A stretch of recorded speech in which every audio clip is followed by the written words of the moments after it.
Nina e o Mistério do Casarão, por Ada May. Capítulo 9. A Armadilha. Por que será que quando nos deixamos dominar pela revolta, ficamos ainda mais vulneráveis às ciladas do destino? A raiva fazia o coração de João Maria tremer em fúria. E foi ainda tremendo de raiva que ele viu que havia se transportado novamente, mesmo sem perceber que o fizera. Mesmo transtornado, refletia com seus botões que ainda havia muita coisa que ele precisava aprender nessa nova fase de sua vida. O garoto compreendeu que, a cada vez que se deixava levar pelas emoções, acabava perdendo o controle da situação. Da vez anterior, quando ficara desesperado para encontrar Nina, pimba, acabara sendo imediatamente transportado para junto dela. E agora, por causa de toda aquela raiva incontrolável, João via-se novamente transportado para o lugar onde sua emoção o lançava. Nem precisou olhar em torno para saber que estava de volta ao antigo casarão, nada mais, nada menos, do que o covil do seu arqui-inimigo, o coronel Lobisomem. Tenho que cair fora daqui agora mesmo. Antes que, murmurou o capitão João. Mas, para seu completo azar, já é tarde demais para tentar escapar. Dom Felipe estava fincado bem diante da porta de entrada, guardando a passagem com a determinação de um mastim napolitano, com um sorriso de triunfo pregado na carranca. Demoraste, mas por fim vieste. Valeu a pena esperar por esse dia. Gloob.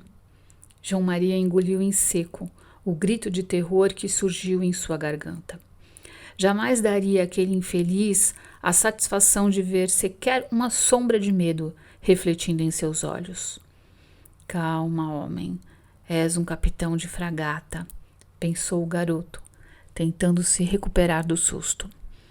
Começou a procurar com extrema cautela pelas palavras certas, porque desejava responder ao patife com a educada ironia de um autêntico cavalheiro.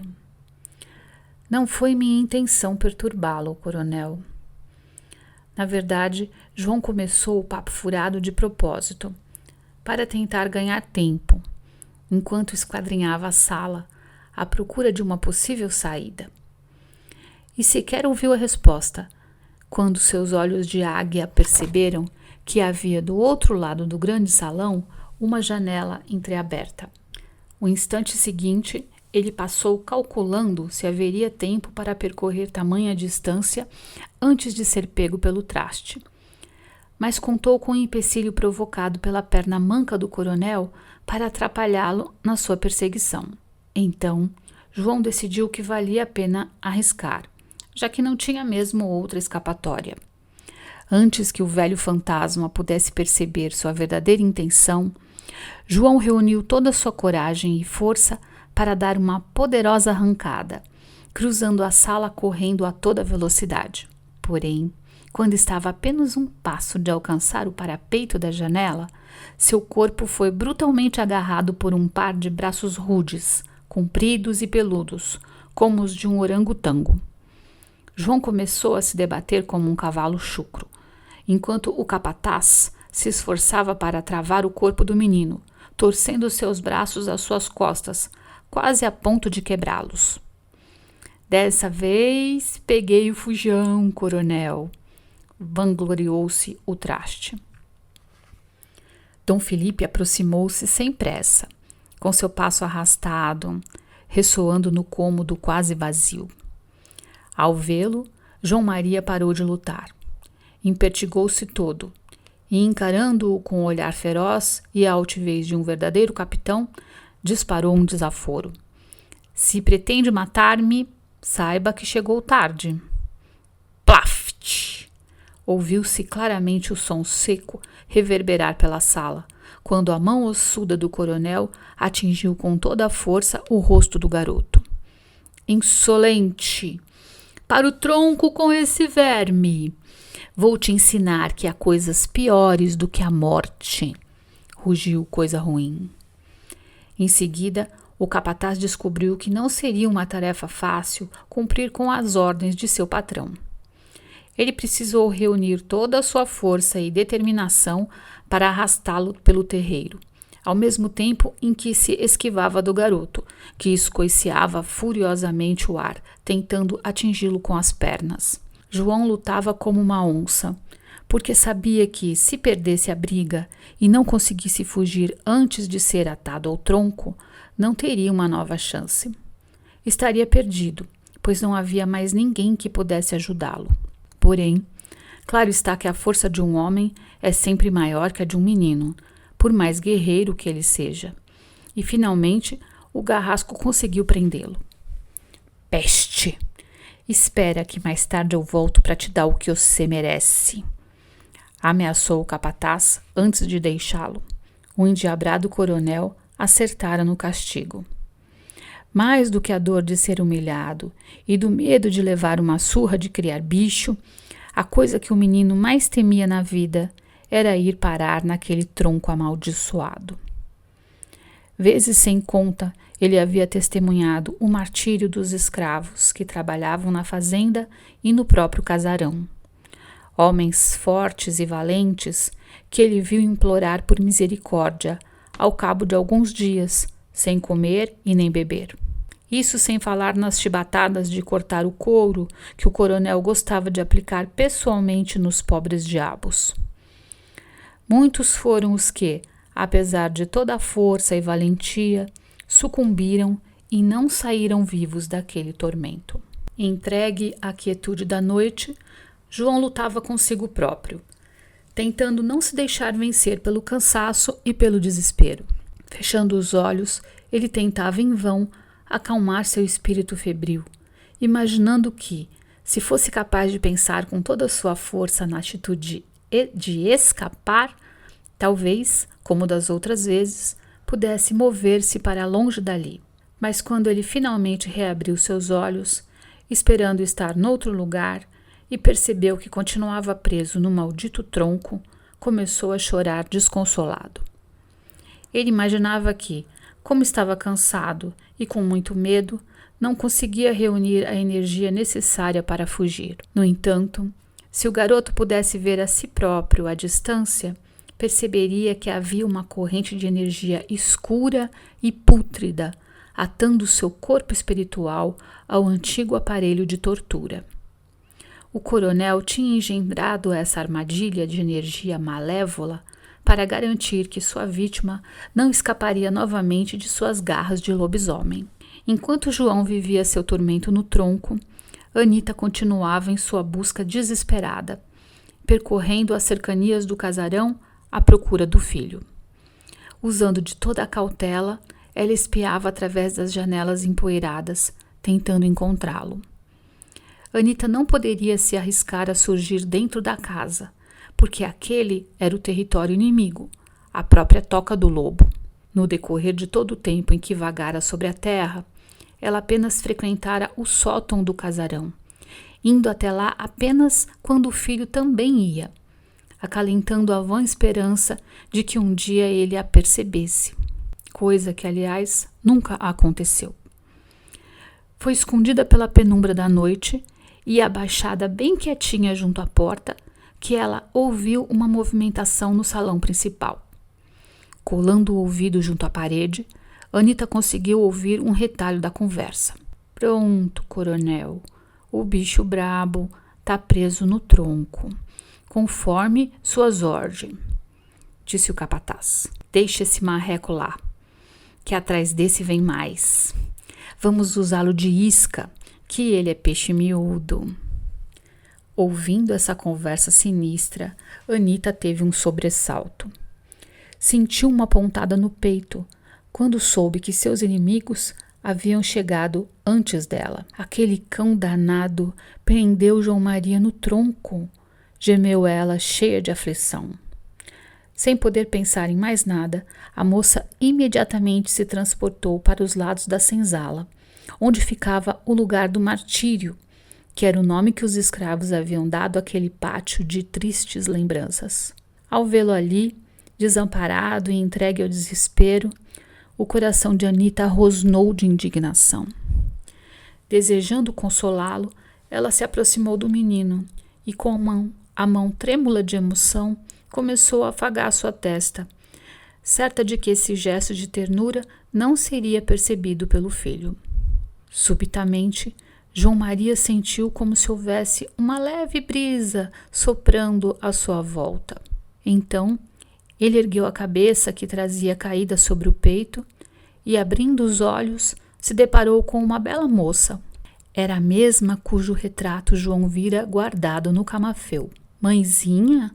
Perguntou, incrédulo, ao vento noturno. Filho, podes me ver? Graças a Deus. Jesus seja louvado. Anita caiu de joelhos e, em prantos, abraçou seu filhinho tão amado, exultando de emoção pela graça recebida. Naquele momento de sublime felicidade, ela certamente imaginou que nada no mundo poderia separá-la de seu amado filho. Mas então, sem mais nem menos, ele ordenou: Vá, desapareça daqui, agora mesmo!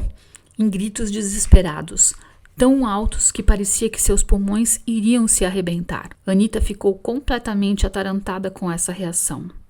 Apesar de contrariada, deu uns passos para trás, afastando-se do filho. Em seguida, deu uma meia volta e parou, boquiaberta com o que viu.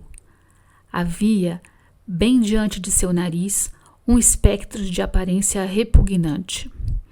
Como se a tal coisa fosse um defunto que, depois de passar por muito tempo enterrado, tivesse resolvido abandonar o sossego de sua tumba para sair por aí, exibindo seu estado deplorável a quem tivesse o azar de cruzar com ele.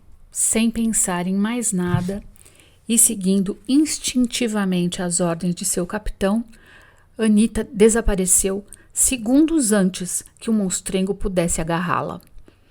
Suas mãos descarnadas deram um grande abraço no espaço vazio, no lugar onde há pouco ela estivera, suas garras imundas ficando por um triz de arranhar o rosto do pequeno pirata. Grunf! Gemeu a coisa, como se sua mandíbula pútrida já não fosse capaz de falar como gente. Sai pra lá, seu peixe podre e fedorento! Ordenou João, arquejando de nojo. O monstrengo, por sua vez, não pareceu nada ofendido com o xingamento. Foi com o jeito vacilante de quem vai se desmanchar a qualquer momento que ele se sentou no chão, junto aos pés de João. O menino encolheu-se como um caramujo em sua concha, porque preferia virar comida de tubarão a tocar naquela coisa medonha. Observando a atitude de boi manso do morto-vivo, João finalmente compreendeu o que estava acontecendo. Raciocinou que o monstrengo fora enviado por Dom Felipe para bancar o sabujo e ficar montando guarda, impedindo que alguém pudesse ajudá-lo a fugir. Pois aposto meu barco que o coronel já sabe há muito tempo que morreu. Mas, não sei como, continua sendo um senhor de escravos para esses defuntos miseráveis. Foi observando com pesar aquele pobre diabo, entorpecido e macambúzio, que João Maria se deu conta de algumas coisas muito importantes. Teve a certeza de que Nina falava a verdade.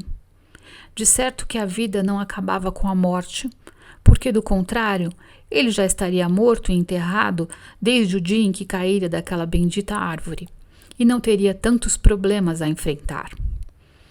Mas ele considerou também que, apesar de continuar, essa nova fase tinha uma realidade muito diferente do tempo em que possuía um corpo de carne e osso.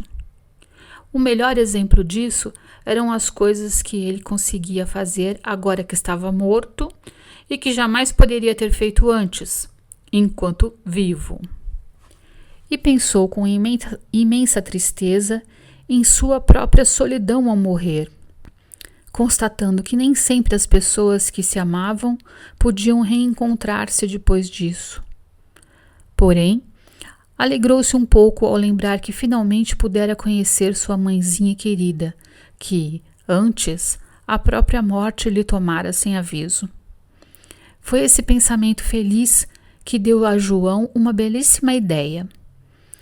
Ele ergueu seus olhos de marinheiro para o firmamento e pediu com toda a fé que havia em seu coração de menino: Amado Jesus, Santa Virgem Maria, já que a morte não existe e não pode separar as pessoas que se amam, só por um instante, traz do céu, para junto de mim, a minha querida Mãe Preta, uma anja que tem pele escura e que atende pelo nome de Maria Conga. Enquanto isso, lá no sobrado amarelo à beira-mar, Nina tentava entender por que falhara em sua desastrada tentativa de ajudar João Maria. Já estavam matutando nisso havia um bom par de horas, quando finalmente percebeu que precisava ter argumentos mais consistentes para convencer aquele menino turrão sobre sua nova realidade espiritual. Coisas sobre as quais, aliás, ela própria não sabia quase nada. Tudo bem, morreu, mas e daí?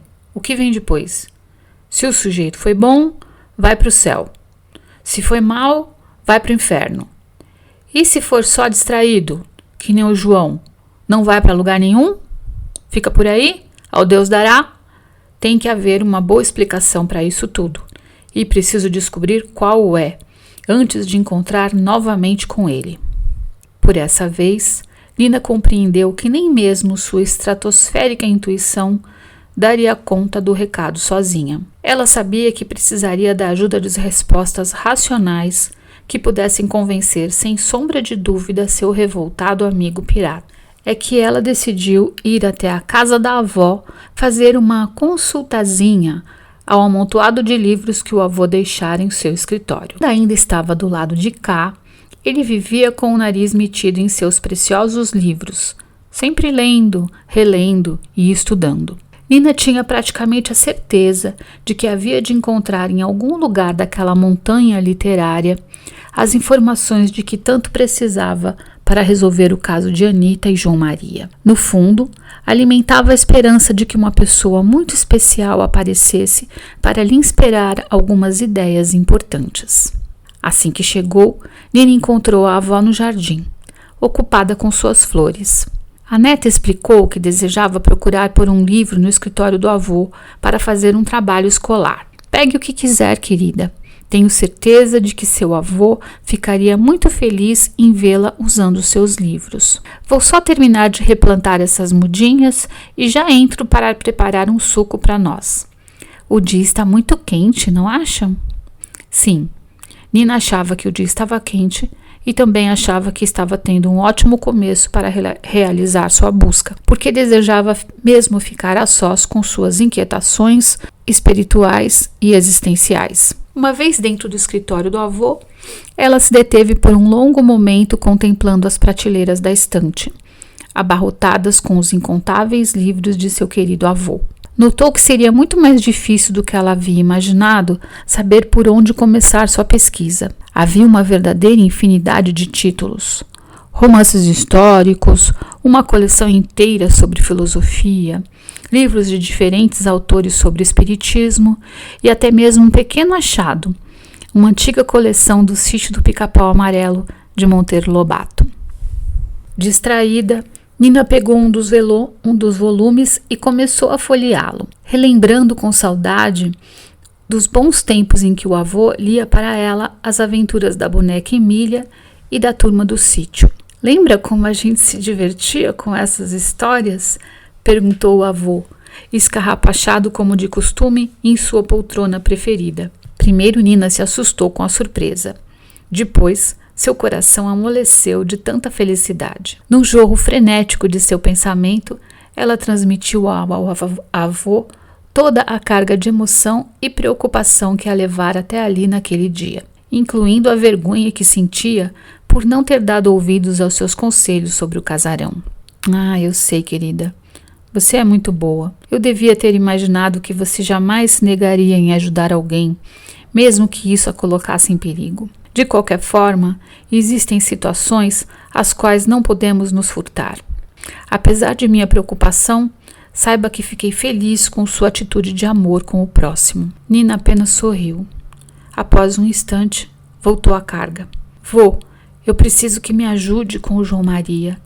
Ele está revoltado, cheio de pensamentos de raiva e de vingança. Tenho medo que algo de ruim lhe aconteça. Querida, por favor, pegue aquele livro ali. E ele apontou para um volume que estava sobre a escrivaninha, em em cujo título se lia O Livro dos Espíritos, de Allan Kardec. Esse livro contém as respostas para todas as suas dúvidas, então gostaria que ficasse com ele. Depois, quando tiver tempo, leia o capítulo que fala sobre reencarnação. Está bem? Por enquanto, tentarei explicar mais ou menos como é isso. Preste atenção. Deus Pai cria seus filhos em estado de pureza e ignorância. É através das experiências que vivemos nas sucessivas reencarnações que vamos desenvolvendo nosso caráter e senso moral. Nosso destino é a perfeição. Caminhamos para ela a passos pequeninos e pegajosos de caramujo. Porém, um dia iremos alcançá-la com a graça de Deus. Compreendeu, minha bela? Nina fez um sinal afirmativo com a cabeça. Todos esses espíritos que agora você teve a oportunidade de conhecer estão comprometidos uns com os outros já de longa data, envolvidos num ciclo de sucessivas reencarnações expiatórias, ou seja, reparadoras dos erros que tenham cometido em relação uns aos outros. Imagine que, numa vida, se vem como pai, noutra, como filho. Em cada uma delas, vamos trocando de lugar para vivenciarmos todo tipo de experiência. O objetivo final é que possamos nos entender, acertar nossas diferenças e aprendermos a amar o nosso próximo como a nós mesmos, assim como nos ensinou o Divino Mestre, Jesus, explicou o avô. O que o João precisa compreender é que deve perdoar o avô faltoso para poder seguir em frente com sua vida imortal. Pode ser que esse espírito que tanto o prejudicou nessa última vida, um dia tenha sido muito prejudicado por ele também. Nós não sabemos nada sobre o que veio antes nessa triste história, mas sabemos que há um círculo vicioso, uma sequência de erros que precisa ser quebrada. Só o perdão mútuo poderá ajudá-los a seguir em frente.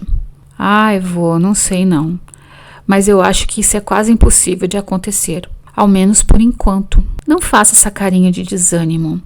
Lembre-se que para Deus nada é impossível. Convença seus amigos, João e Anita, de que eles precisam procurar pelo amor que vive em seus corações. Quanto mais amor houver, mais fácil será encontrar os caminhos do perdão. Diga que, por ora, basta reconhecer os próprios erros, tentando esquecer os alheios.